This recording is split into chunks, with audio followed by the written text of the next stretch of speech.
Bienvenue chez Papa Cassette, épisode 22. J'espère que tout le monde va bien.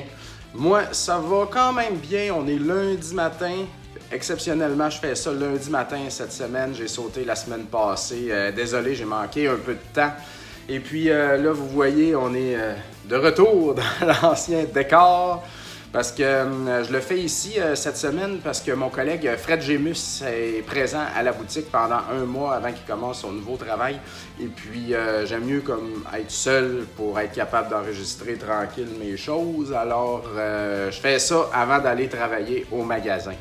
Et puis me voici aussi plus chevelu que jamais, comme vous pouvez voir.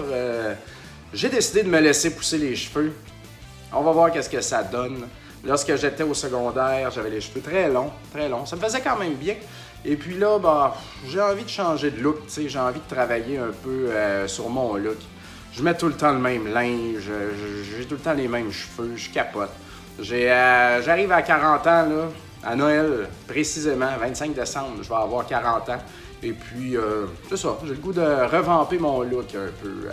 J'ai bien de la misère à aller magasiner du linge, hein. Je sais pas vous autres, là.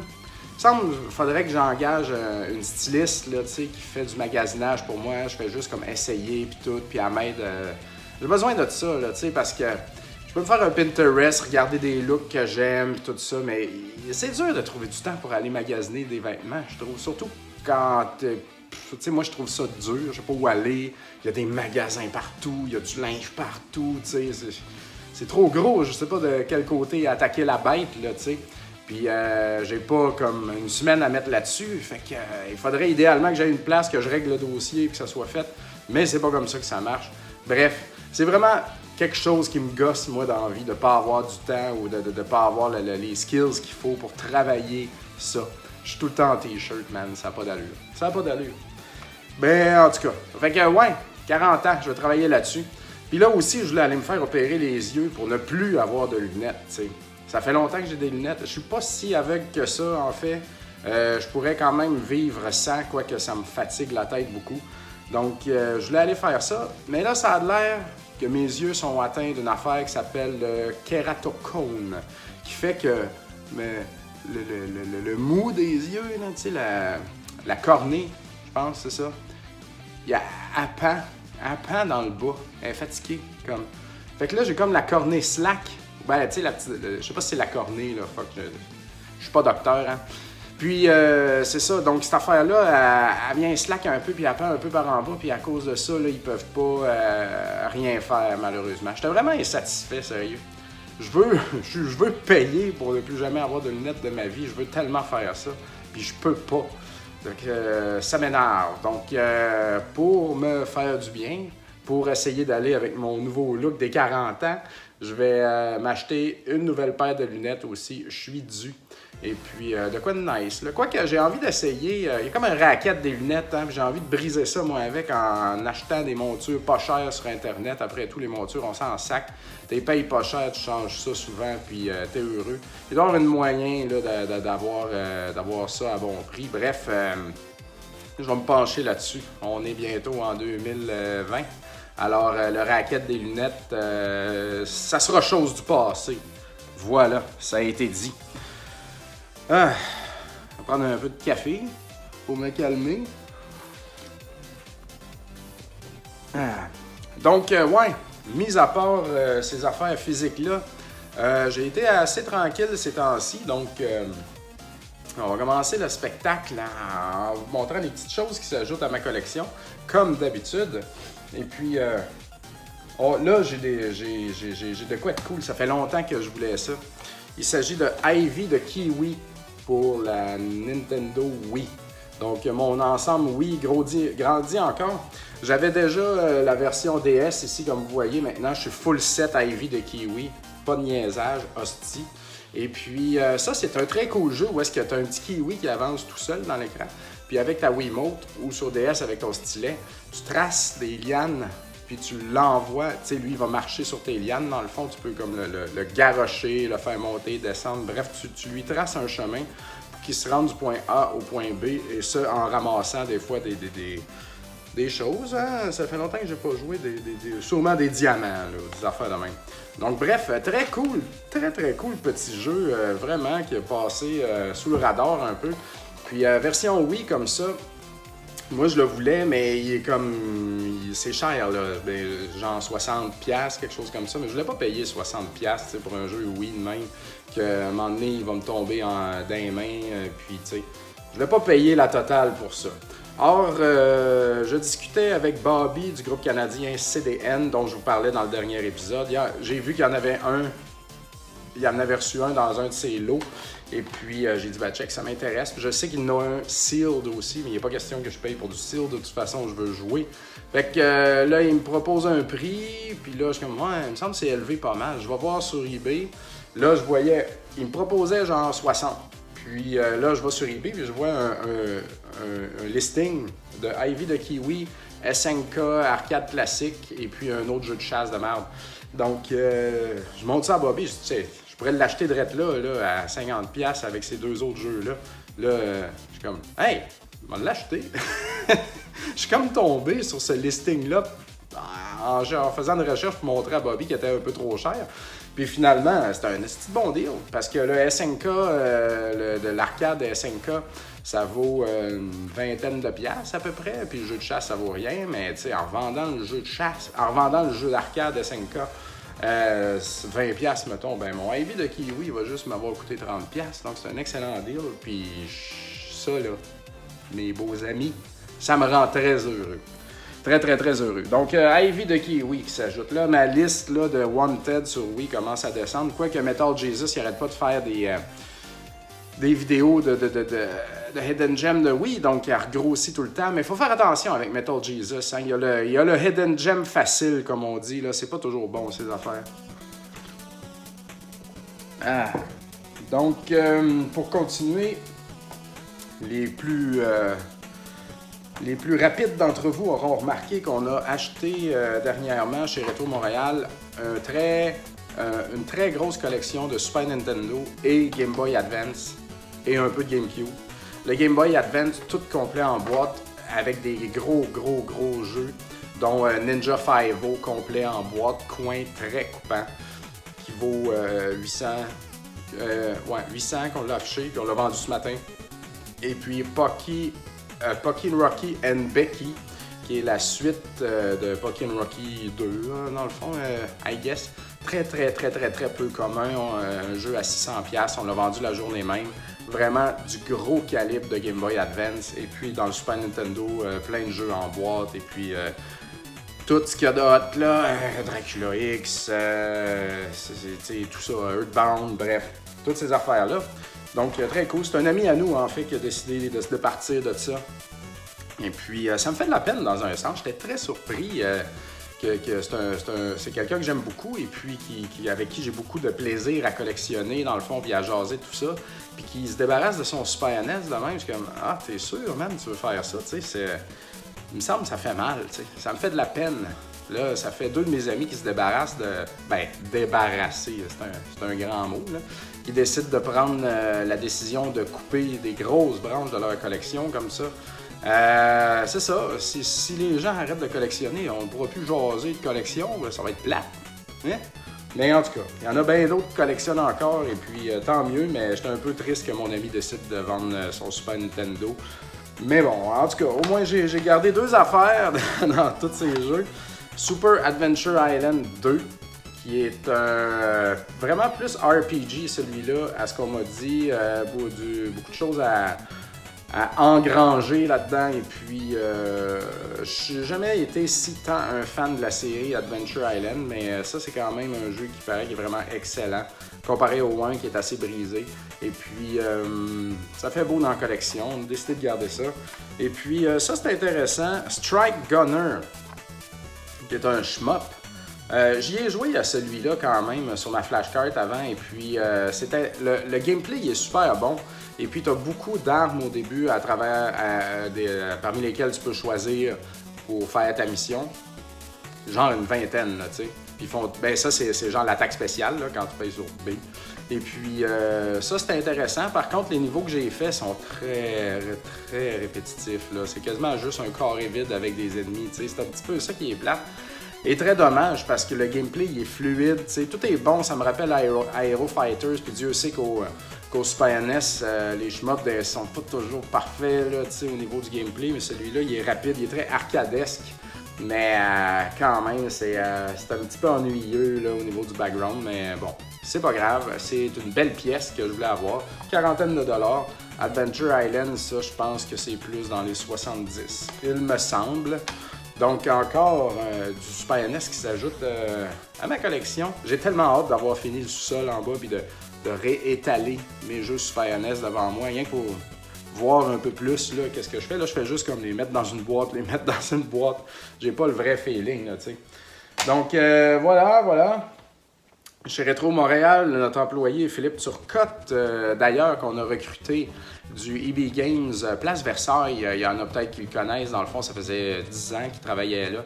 Et puis, quand on était à la recherche d'un nouvel employé, on a passé des entrevues, tout ça. Puis, j'ai eu un flash à un moment donné. J'ai dit « Hey! Phil, je vais y lâcher un coup de fil. Hein? Quelle bonne blague, c'était même pas voulu. Ah, c'est niaiseux. Je vais lâcher un coup de fil à Phil, voir si ça lui tente de lâcher sa job pour venir travailler dans l'or gris. Et puis, à ma grande surprise, il était bien willing. Là, ça faisait un bout qu'il voulait, que ça allait plus nécessairement bien là-bas chez EB Games. Ça a l'air pas parce que son EB Games va fermer. Là, vous avez vu d'ailleurs l'article, on m'a demandé à Radio-Canada Techno de mes commentaires par rapport à la fermeture de magasins EB Games. En fait, c'est la compagnie mère qui va fermer genre 200 magasins, mais sur l'entièreté de l'Amérique du Nord, c'est rien. Là. C'est vraiment pas beaucoup de magasins, donc mais les gens ont été très réactifs. Là. C'est sûr que le titre, c'était très accrocheur, disons, là, j'avais comme l'impression qu'il allait plus avoir de EB Games d'ici demain matin. Mais non, c'est ça. Puis dans cet article-là, il est mention des EB Games qui vont fermer. Et puis c'est drôle parce que j'ai écouté un petit bout du podcast de Pat Country. Et puis, il parlait de EB Games, de GameStop aux États-Unis, où est-ce qu'il y a quelques franchises, quelques magasins qui ont commencé à changer à l'intérieur, puis avoir une section gaming avec des sofas et puis des télés. Et puis, que c'était peut-être une nouvelle voie, quelque chose qu'ils voulaient faire. Donc, eux trouvaient ça intéressant, mais tu sais, comme comment changer tous les magasins pour que ça devienne ça, tu sais. Puis je suis un peu d'accord avec eux autres, là. Je vois pas comment on peut changer 2000, je sais pas combien de milliers de magasins qu'ils ont partout en Amérique du Nord. Tu peux pas du jour au lendemain switcher toutes tes franchisés comme ça, là, tu sais, c'est ben trop compliqué. Mais en tout cas, aux États-Unis, il y en a qui ont commencé à changer un peu ces affaires-là, faire du rétro et puis avoir des displays de rétro et puis des sections puis des tournois pour vraiment avoir des magasins plus rassembleurs. Tu sais, comme on veut faire nous autres aussi, comme Digital Press au New Jersey le fait si bien. Bref, moi je pense aussi que c'est ça l'avenir des jeux vidéo. Des boutiques de jeux vidéo, il faut rassembler les gens, il faut rester vivant, il faut pas juste être un comptoir où est-ce que tu achètes un jeu du sac ton camp. De toute façon, dans le rétro, quand on fait le commerce du rétro, il y a beaucoup de discussion avec la clientèle, là, tu sais, c'est pas juste comme j'achète ça, je m'en vais, comme on va acheter un céleri, là, tu sais, donc ça marche bien. Puis les jeux neufs aussi, c'était bien, il y avait cette question-là de soulever dans l'article, les jeux neufs, c'est pas payant, pas en tout, je vous le dis, là, je sais pas si j'en avais déjà parlé ici, là. Par exemple, sur une Nintendo Switch à 400$, nous, on fait 5$. Fait qu'on gèle 400$ de capital, 395$. Et puis, on fait 5$ de profit quand la Nintendo Switch est vendue. C'est dégueulasse. Les jeux de Nintendo, on fait une dizaine de piastres là-dessus. Donc, les jeux neufs, il y en a que c'est un peu plus, il y en a que c'est un peu moins. Donc, c'est vraiment pas payant de vendre des jeux vidéo en 2019, des jeux neufs. Et puis, les jeux Switch, par contre, c'est ça qu'on vend le plus. C'est 95% de nos ventes de jeux neufs. PS4, un 4%, puis Xbox One, 1%, même moins que ça. Là, ça, c'est terminé. Le Xbox One, on n'achète même plus. Les gens les téléchargent, ça vaut pas la peine. Et puis, c'est ça. Donc, ça prend autre chose. Et puis, j'ai rencontré Philippe Couget aussi. Là, je m'écarte, je vais revenir à Phil tantôt. Philippe Couget, qui est un président le président et fondateur de Game Cash en France, qui ont une 60aine de magasins un peu partout à travers la France. Et puis, c'était très intéressant. Ça a vraiment l'air d'un EB Games, dans le fond, son affaire à lui aussi, avec beaucoup de marchandises. Par contre, lui, il a un bon 30% de rétro, et puis aussi, comme nous, un 10% de jeux neufs. Et puis, c'est ça. Donc, on parlait de gestion du back-end, de ça, les inventaires, comment tu gères ça, parce que c'est une place, mais il y a plusieurs magasins, le shipping, comment tu fais pour pas que ça se mélange, les franchisés, les pourcentages. Donc, c'était vraiment des discussions techniques sur le back-end de magasins et de gestion de franchise et de développement. Donc, très, très belle rencontre. C'est bien intéressant, ça. On verra bien ce que ça donne. De leur côté, en France, c'est jeux PAL et beaucoup d'imports. C'est très populaire. Ici, c'est NTSC all the way. Donc, on ne peut pas vraiment s'aider à ce niveau-là, mais toujours est-il que on peut s'aider en se donnant des conseils sur des affaires techniques. D'ailleurs, puis pour ça aussi, Rétro Montréal, on travaille présentement sur une application d'évaluation de jeux pour que nos employés soient 100% efficaces à évaluer les jeux, comme si quelqu'un arrive avec un sac plein de jeux, tu rentres les titres, les prix s'affichent, tu coches des choses, tu coches des états, tu coches, si on en a beaucoup, tu coches ci, tu coches ça, ça ajuste le prix. Donc, on veut construire un outil comme ça, puis on est là-dessus à fond. Ainsi, tout le monde sera efficace. Et si on a d'autres franchises, ben quiconque ne connaît pas vraiment les jeux vidéo a juste à taper des titres et avoir un prix.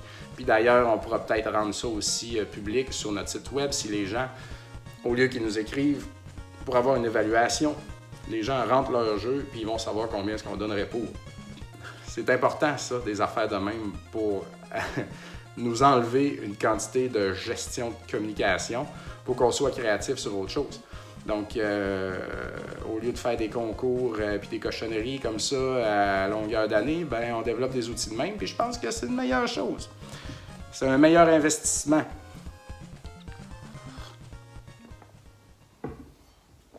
Donc, Philippe Turcotte, qui était au EB Games de Place Versailles, qui ne va pas fermer parce que c'est un très performant magasin dans la chaîne.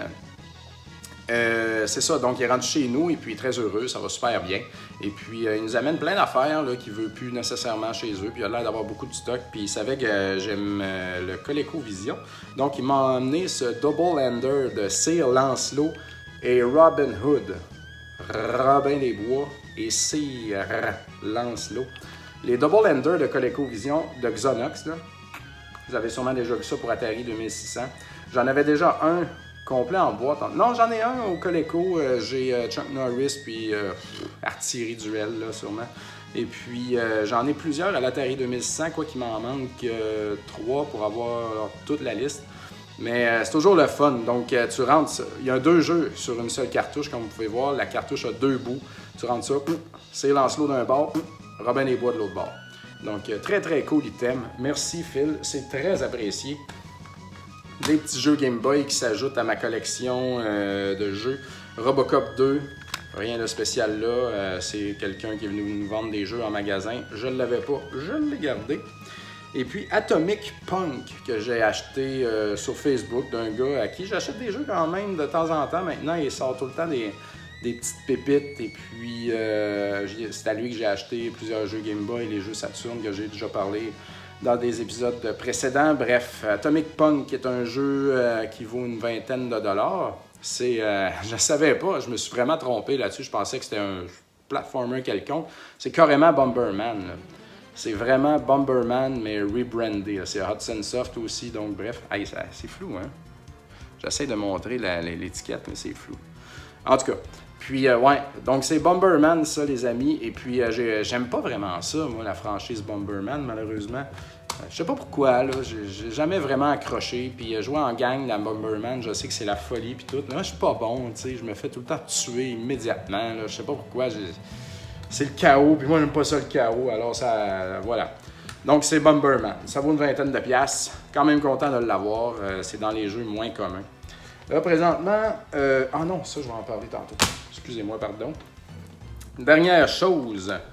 L'excellent Martin Brouard de Sabotage Studio à Québec était de passage chez Rétro Montréal parce que, en attendant qu'on ait des copies physiques du jeu de Messenger, qui vient de Sabotage Studio à Québec, Martin m'avait poké en privé pour... Bon, on se parle quand même depuis un an et quelques, là, de temps en temps, puis tout, mais on s'était jamais rencontrés. Il m'avait demandé si on était intéressé à avoir des vinyles de Messenger, donc bel album complet, là, album double même. Et puis, oui, j'ai dit oui, une dizaine de disques à peu près. Donc, il est venu à Montréal, pas à peu près, 10 disques, et puis 10 vinyles. Et puis, il est venu à Montréal pour aller en porter chez nous et au magasin Beatnik sur la rue Saint-Denis. Donc, j'ai fait sa connaissance, et puis, même si on s'était déjà parlé avant, très, très, très chic type, sérieux, bien gentil. Et puis, moi, ce que j'aime aussi de Sabotage Studio, c'est que quand on leur écrit, ils répondent ou ils sont très réactifs sur les médias sociaux. Et puis, quand je jouais à The Messenger, au début, j'étais resté coincé une place, puis j'avais comme juste écrit au studio. Puis, ils m'avaient comme aidé à me déprendre, tu sais. Ils pourraient avoir bien d'autres chats à fouetter parce qu'ils ont sûrement une très grande quantité de chats à fouetter. Mais ils sont réactifs, puis ils regardent qu'est-ce qui se passe, et puis comme quand on parle d'eux autres, ils like, ou ils sont là, ils sont présents dans les événements, ils sont vraiment partout. Juste le fait que Martin vienne en char ici à Montréal nous porter les disques, c'était vraiment très apprécié de sa part, de notre part, et puis c'est ça, donc c'est du bon monde, ce Sabotage Studio. Puis j'ai hâte de voir c'est quoi le prochain jeu qu'ils vont nous sortir. Là. Ils ont commencé à travailler un peu là-dessus, à ce qu'il m'a dit. Ils n'annoncent rien pour l'instant. Ça fait comme en même temps tellement un bout qu'ils sont sur The Messenger. Ils doivent être vraiment tannés. Bref, c'était une belle visite. Et puis, nos copies physiques de Messenger chez Retro Montréal, je ne sais pas qu'est-ce qui se passe avec ça, sérieux. On a 2 fournisseurs. On était en contact direct avec Special Reserve. Et là, le gars, il nous ghost. Ce gars-là, soudainement, il nous ghost. Je pense qu'on n'aura pas de jeu. Je ne sais plus ce qui se passe avec lui. Notre autre fournisseur aussi, pas de nouvelles. Donc, je pense bien qu'on n'en aura pas. Puis c'est bien dommage. Je sais que La Planque à Québec était le magasin où est-ce qu'il allait en avoir. Puis ils en ont eu beaucoup, là, genre une trentaine, je sais pas quoi. Puis ils ont tous vendu. Il y avait des vinyles, ils ont tous vendus. Je sais pas si c'est parce que c'est à Québec, tu sais, puis que c'est le jeu qui est fait par un studio de Québec. Puis il y avait tous des parties autour de ça. Mais nous autres, là, on n'a plus rien à voir, c'est bien dommage. Puis Martin, il repoquait aussi le gars Special Reserve, puis fuck it, ça marche pas. Donc, dommage. On aurait aimé être la place à Montréal où est-ce que The Messenger était présent. Au moins, on a des disques vinyles, donc c'est un très bel item. Et puis, Martin m'a amené cette version physique pour moi, pour me donner ça. Je suis un peu mélangé là, dans les versions. Je sais que voyons, je suis pas bien mélangé. Ouais, je sais que Special Reserve faisait une version de même. Puis j'ai reçu aussi une version comme ça. Ça, c'est ce que j'avais précommandé moi-même à l'annonce de la sortie physique il y a des mois et des mois. Puis je savais pas trop ce que j'allais avoir, et puis finalement, j'ai eu ça. Martin m'a donné ça. Est-ce que j'aurais pu avoir la version style collector comme ça au départ, ou c'était... Je me rappelle plus si on a choisi de quoi, on a juste passé une commande. Bref, là, j'ai la version... J'ai ces 2 versions-là de Special Reserve. J'ai pas la version Limited Run. Je sais même pas de quoi ça a l'air. Je sais pas s'il y a des gens qui ont commencé à la recevoir. C'est la version qu'on est supposé avoir en magasin chez Retro Montréal, puis on va avoir Special Reserve, une de ces 2-là, si jamais le gars se réveille. Bref, en tout cas, pour l'instant, je suis full set Messenger Special Reserve. C'est assez hot quand même. Des beaux items. Écoute, un jeu incroyable que j'adore et puis que tout le monde adore. Et puis ceux qui aiment pas, ceux qui sont grognons, parce que c'est un jeu qui est pas mal parfait. Et puis, il faut que tu aimes ce style-là, bien sûr, mais c'est un style très appréciable. Et puis, jouer en québécois, c'est très drôle. Vraiment, beaucoup d'amour mis dans les dialogues. C'est très bien. Donc, merci beaucoup à Martin et les gens de Sabotage d'être autant sur la coche. C'est vraiment très apprécié. Donc là, je veux parler vite des jeux auxquels je joue présentement. Et puis, ça fait que j'ai acheté, il y a longtemps, les jeux Elebits J'ai commencé par la version Wii, comme ça. Puis je n'y ai pas joué encore. Et puis il existe une version DS, comme ceci. Donc, franchise de Konami. Si vous suivez ma page Facebook, vous avez vu que j'en ai parlé. J'ai même le petit toutou, comme ça. Full set et les bits, yo. Avoue que c'est quand même cool tout ça, je trouve ça magnifique. Puis, ouais, Konami, ils ont comme essayé quelque chose, là, tu sais. La version Wii, je ne l'ai pas essayé encore. Là, je joue à la version DS, mais la version Wii a l'air d'être un genre de Pokémon Snap, là. Les bits, c'est comme des petits monstres, là, des petites bébites, des petits Pokémon qui sont cachés un peu partout. Et puis la version Wii, on a l'air d'être cachés dans la maison. Et puis il faut que tu fouilles. Tu as comme un laser que tu peux ouvrir des tiroirs puis des affaires comme ça, je pense, puis gosser dans la maison pour faire sortir des Helibits et les attraper. Et puis j'ai pas encore essayé la version Wii, je vais le faire. Mais présentement, je joue à la version DS. Puis moi, je regardais ça en arrière, les screenshots. Et puis, ça avait l'air d'être un petit top-down dungeon crawler à la Zelda, là. Puis c'est vraiment ça qui a piqué ma curiosité. Et puis, ce qu'il y a de cool, c'est vraiment ça. Tu joues, dans le fond, avec l'analogue pour promener ton personnage, qui s'appelle Kai, K-A-I. Et puis, tu as un Elebit Omega qui te suit. Et puis, avec ton stylet, tu peux comme secouer des arbres, tasser des roches, intervenir dans le paysage. Puis, il y a des Elebits qui sortent. Et puis, tu les captures avec ton Oméga, tu les pointes chacun. Et puis, après ça, tu pointes l'Oméga, puis il va toutes les pogner. Et puis ça te donne de l'électricité. Et puis, avec cette électricité-là, tu peux activer des choses ou faire des attaques spéciales de tes Elebits. Comme là, j'ai 3 Oméga de plus. Il y en a un qui fait du feu. Il y en a un qui fait de la glace pour geler de l'eau. Comme ça, je peux traverser des petites surfaces d'eau. Et puis, il y en a un qui casse des roches. Et puis, bien sûr, chacun de ces Elebits-là, avec leur skill, te permettent d'aller plus loin dans le niveau. Donc, c'est ça, c'est très bien. Il y a un boss fight que j'ai fait, j'ai juste fait le premier monde à venir jusqu'à date. Et puis le boss, il fait toutes sortes de choses, fait qu'avec ton stylet, tu ramasses une affaire, tu y pitches dessus, tu pokes, tu sais, comme l'utilisation du stylet est vraiment plaisante. Et puis, il y a des petits puzzles, pas trop compliqués, sérieux, c'est super sympathique. Je m'attendais à ce que ça soit comme, tu sais, ça avait l'air correct visuellement. Je me suis dit que ça va être de la merde. je suis désagréable de même, moi, dans la vie. Mais non, c'est le fun. J'ai vraiment du plaisir à ça. Puis c'est un petit jeu, genre d'une trentaine de dollars, ça, je crois. Et d'après moi, quand les gens vont s'y mettre, ça va monter. C'est très intéressant, sérieux. Je suis surpris. J'ai du plaisir à jouer à ça. Et puis, je veux vraiment le finir. Et puis ensuite, je vais au moins tester la version Wii. Et puis, je veux en parler ici ou à Rétro Nouveau quand je vais être prêt. Mais sérieux, Elebit, au DS, il y a quelque chose là-dedans. C'est super bien fait, c'est sympathique. Il y a de la qualité là, en arrière de ça. Ça paraît que c'est Konami, là, tu sais. Donc, gardez un œil ouvert là-dessus. Ça vaut vraiment la peine. Vous voyez l'illustration de la pochette aussi, le dessin, là, c'est très... je sais pas comment le dire, là, mais ça fait très RPG, là. Puis à l'intérieur du jeu, dans le fond, quand il y a des dialogues, on voit les personnages sont tous dessinés comme ça. C'est très beau. C'est très beau, c'est très sympathique, c'est pas rough. Et puis, c'est ça te fait... ça utilise bien le stylet. Non, c'est très cool. Bien surpris de ça. Bien aimé ça. Donc, je joue à ça présentement. Présentement aussi, je joue aussi à Sydney Hunter and the Curse of the Mayan sur Switch. Ça, c'est nos amis Collector Vision qui sont au Québec, mais aussi il y a des membres qui sont aux États-Unis.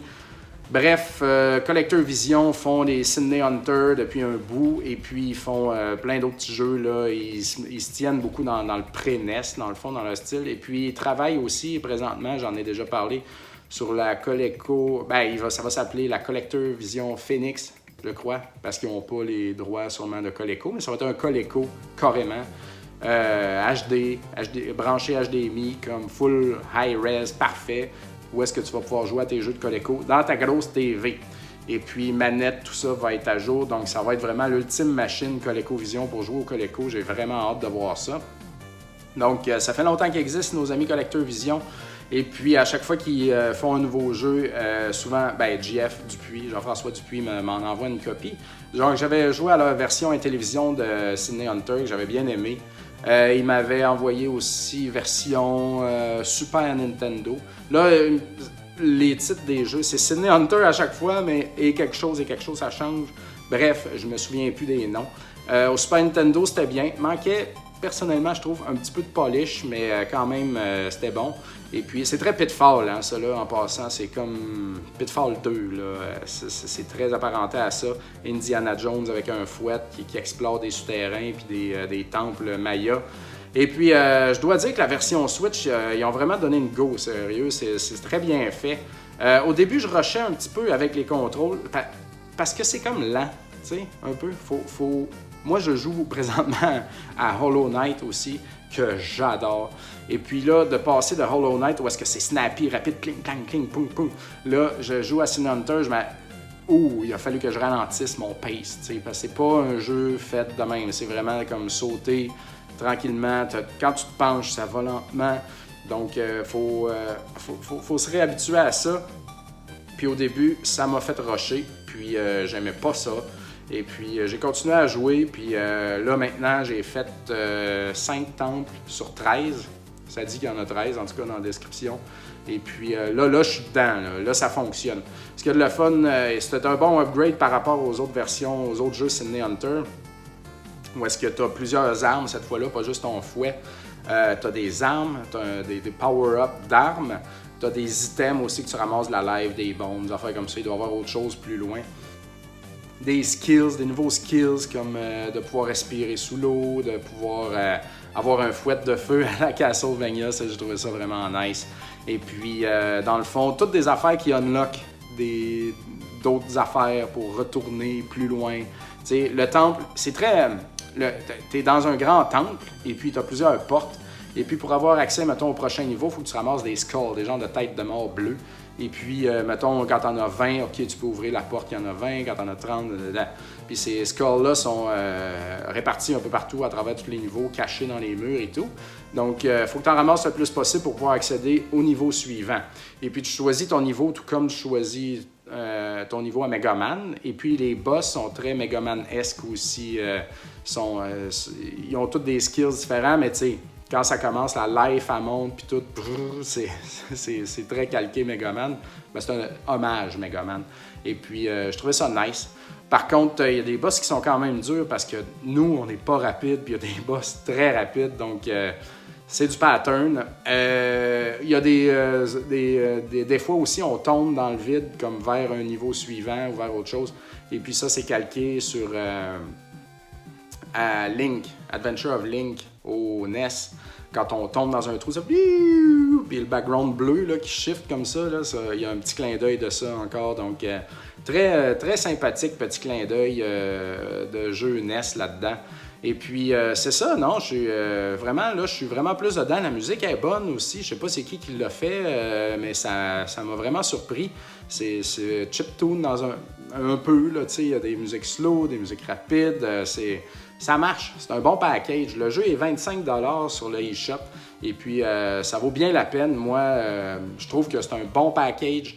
Ils ont vraiment uppé leur game là-dessus sur leur franchise Sydney Hunter. Et puis le jeu a du succès, je crois. Il y a des bons reviews. Et puis présentement, ils travaillent sur Justice Beaver, qui est un genre de petit castor avec un gun, je sais pas. C'est leur autre franchise, ça. J'ai hâte de voir le jeu aussi, mais pour Sydney Hunter, sérieux, je suis surpris. Ça a vraiment monté d'une coche. Et puis, c'est à jour là, avec la Switch, ça marche très bien. Donc, allez voir ça. Allez voir des trailers, des previews. Et puis, si ça vous parle, achetez-les puis encouragez les gens de Collector Vision. Et puis, je joue à Hollow Knight ces temps-ci. Je sais que je suis en retard là-dedans, mais on m'avait dit qu'il y avait genre 30-40 heures, même 50 là-dedans, quand on voulait tout faire. Et puis là, j'étais comme nerveux parce que je voulais finir Bloodstain. Et puis, il y avait d'autres jeux là, qu'il fallait que je fasse avant, comme de me lancer là-dedans. Même si le jeu, je l'ai acheté physique il y a plusieurs semaines, puis il existe depuis longtemps. Anyway, ce jeu-là, mais... Wow! C'est vraiment, vraiment bon. C'est une ambiance très dark. Là. C'est un Metroidvania, encore une fois, on va le dire. 2D, platformer, Metroidvania. Tu débloques des skills. Tu pognes un dash. Le dash te permet de faire des choses. Après ça, tu pognes un skill de défonçage de plancher. Ça te permet d'aller ailleurs. Donc, tu reviens sur tes pas, tu ramasses de l'argent, tu achètes des choses. C'est totalement ça, là. Mais super bien fait dans un monde très Tim Burton, là, si je peux dire. Et puis, des beaux monstres, tout ça. Au début, j'étais pas sûr si j'allais aimer le artwork, là, tu sais, mais oui, ça marche bien. Puis, parce que c'est des dessins très cartoon avec des gros traits, des grosses lignes noires de contour, là, si je peux dire. Mais les backgrounds sont très... il y a beaucoup d'ambiance, c'est vaporeux, là, tu sais. Donc, il n'y a pas tant de cartoon, il y a vraiment plus de richesse graphique en background, là. C'est dur à expliquer, là, mais puis la musique est très douce, enveloppante, épeurante des fois. Non, c'est un jeu vraiment ça coche, là. Ça vaut vraiment la peine.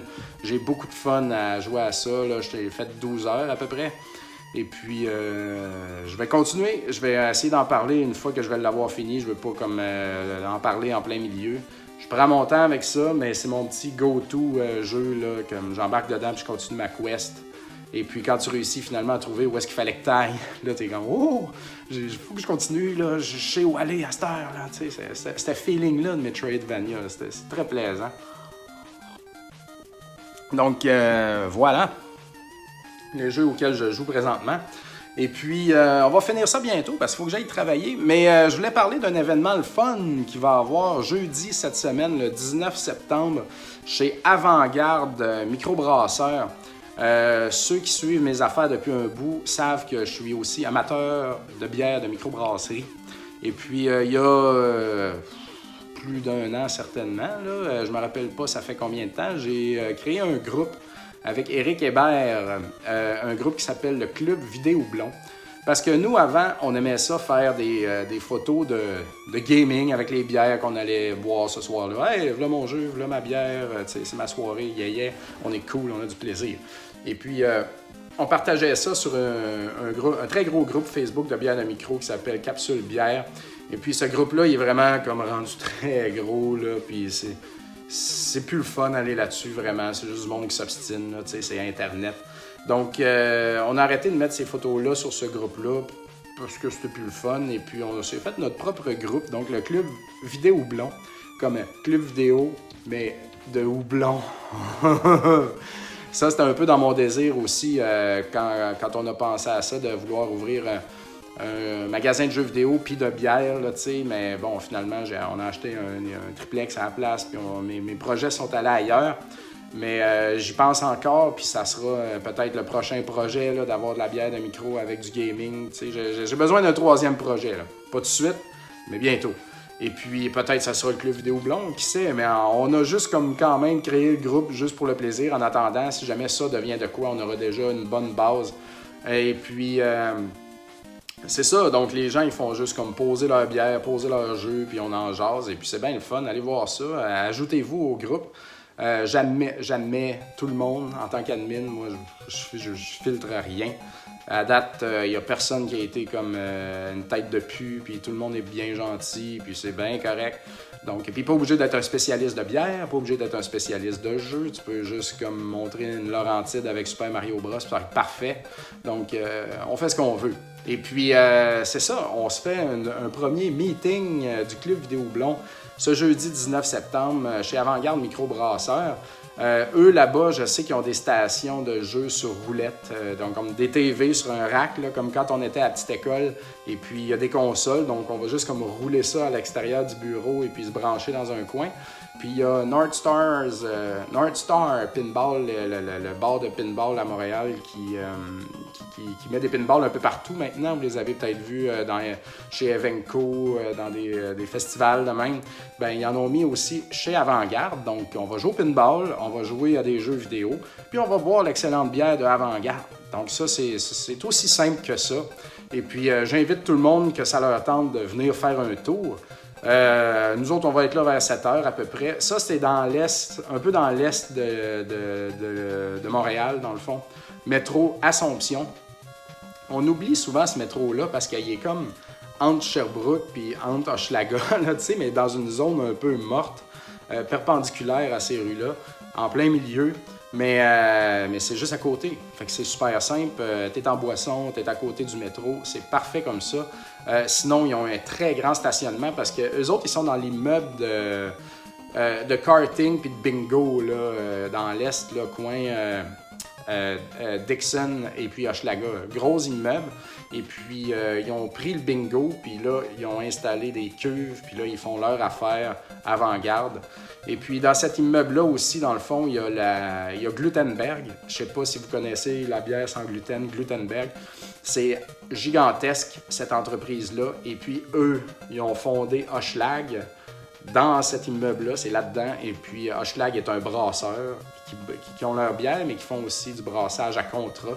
Donc, il y a beaucoup de microbrasseries que vous connaissez, comme nos amis Vox Populi, justement, et puis Shelton, et puis bref, tous ceux beaucoup proches de Montréal qui brassent là. Et puis, Hochelag brasse ça à contrat. Et puis ensuite, ils ont aussi un système de distribution qui s'appelle Transbrou. Ils livrent ça dans les magasins et dans les bars. Donc, tout ça est un gros conglomérat. Et puis tout ça appartient à Glutenberg, c'est huge. Et puis Avant-Garde, dans le fond, je pense qu'ils sont comme détachés de ça, puis dans la même bâtisse, ils ont fait leur truc. Mais tu sais, c'est tous des amis, là, ce monde-là. Donc voilà, c'est pour ça que cette bâtisse-là est énorme, mais est un peu dans l'Est, mais l'espace, il est super beau. Il y a full de stationnement, vraiment, là, ça c'est pas un problème, très grand stationnement dédié. Et puis il y a des tables de baby-foot, et puis c'est vraiment un grand espace, là, pour vrai. Je sais que j'ai un ami, puis il y a des gens qui aiment jouer à Magic, et puis c'est un bon spot pour jouer à Magic parce que c'est des grosses tables à 8. Il y en a des plus petites, mais il y a des grosses tables, tu sais, c'est des grosses tables carrées. C'est vraiment un espace parfait pour ça. Donc on va être là jeudi, cette semaine, et puis c'est très chill. Soyez pas gênés, là, on prend de la bière, on jase, et puis c'est pas plus compliqué que ça, on game.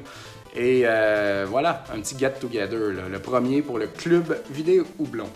Et puis, dernière annonce avant de fermer le spectacle, on va faire une vente de sous-sol chez Rétro Montréal le dimanche 29 septembre. Ça, le dimanche, on ouvre à midi, on ferme à 5. Et puis, depuis qu'on a ouvert, ça fait 3 mois, bientôt 4 même déjà. Hey, ça va vite, hein? C'est ça, ça fait un bout qu'on est ouvert et puis ça s'accumule dans le sous-sol. Les affaires vont très vite et puis on a acheté beaucoup de jeux depuis l'ouverture, puis on en achète tout le temps. Là, on essaie de ralentir aussi puis de moins acheter de genre PlayStation, Xbox, tout ça, parce que PS3, tu sais, parce que on va manquer de place. Mais à travers tous les lots qu'on achète, il y a tout le temps plein d'autres affaires. Et puis, on a beaucoup de trucs comme des gros collecteurs, là, tu sais, qui prennent de la place puis qu'on n'a pas eu le temps d'évaluer encore puis qu'on sait comme pas trop quoi faire avec parce qu'on les fait tout le temps passer en dernier. Ça dort dans le sous-sol puis ça prend beaucoup d'espace. Des gros kits de rock band puis des affaires comme ça. Un paquet de consoles défectueuses. Je sais qu'il y en a qui aiment ça.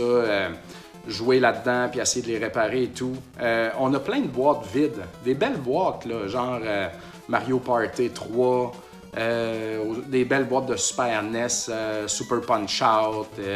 C'est sûr qu'on a plein de boîtes de jeux poche aussi, là, mais à travers tout ça, il y a plein de boîtes très désirables pour les gens qui veulent collectionner, bien sûr. On a plein de manettes, des consoles, sérieux, on a du stock en fou. Donc, plein d'inventaires aussi pas mis sur le plancher puis qui dort en bas. Donc, aussi des sleeves protectrices, des trucs pour protéger vos jeux. Bref, on va faire des cases universelles aussi qui fit, un case en plastique là, qui fit tous les jeux. Bref, on a même une guitare, une vraie. Il y a bien du stock. Donc, avant qu'on se fasse ensevelir, on veut faire une vente de sous-sol, puis on en fera de temps en temps. S'il y a un peu de stock qui part là-dedans, nous autres, on est bien contents. Sérieux, venez faire un tour, ça coûte rien. Venez fouiner, et puis il y a du stock là en masse. Fred va être dans le sous-sol toute l'après-midi pour vous accueillir, et puis on va faire ça bien simple, à la bonne franquette, et puis pas besoin d'avoir d'argent en cash nécessairement, ça va tout se faire payer à la caisse en haut. Et puis, bien simple, bien efficace, venez nous libérer un peu, on a des belles pépites de cachet là-dedans. Donc, voilà, ça va être tout pour aujourd'hui. C'est ça que je fais. Je game ces temps-ci, et puis je fais mes petites affaires. Donc, tout va bien, tout avance bien, je suis bien content. Donc, merci encore une fois de m'écouter. Rendez-vous au RDS Jeux vidéo sur Internet. Groupe Facebook, page Facebook et tout et tout. Continuez de suivre ma page Papa Cassette. Et puis, ouais, je continue pendant ce temps-là de réfléchir à un projet de radio. Radio, jeux vidéo, radio cassette. Je pensais à ça hier soir quand j'arrivais pas à dormir encore. Radio cassette, Papa Cassette. On commence là. On commence de quoi? Quand je vais avoir mon sol, man, d'ici Noël, là, je vais vraiment m'y mettre plus. Là, t'sais. Je pense que je vais arrêter d'aller travailler au magasin. Je vais juste comme vivre des revenus des deux commerces, donc moins d'argent encore, mais je vais l'absorber. Puis je vais juste me concentrer sur un next step. En tout cas, j'ai envie de faire ça. Je vais continuer de mettre le vieux linge, le nouveau style ira pour plus tard au pire. Puis je vais développer quelque chose, mais là, ces temps-ci, je pense à ça, là, ça m'allume bien gros. Donc voilà, j'en parlerai un prochain show. Donc merci à tous. Écoutez Rétro Nouveau, 160e épisode aussi qu'on enregistre ce soir. On est lundi, habituellement c'est le mardi, mais on le fait ce soir pour que Fred soit présent. Il a fait des gros jeux Xbox. Donc voilà, 160 épisodes de Rétro Nouveau, c'est pas rien. Merci à vous tous d'écouter tout ça. Ça me fait très plaisir et ça me rend très heureux. Et puis, on se voit bientôt. Ciao!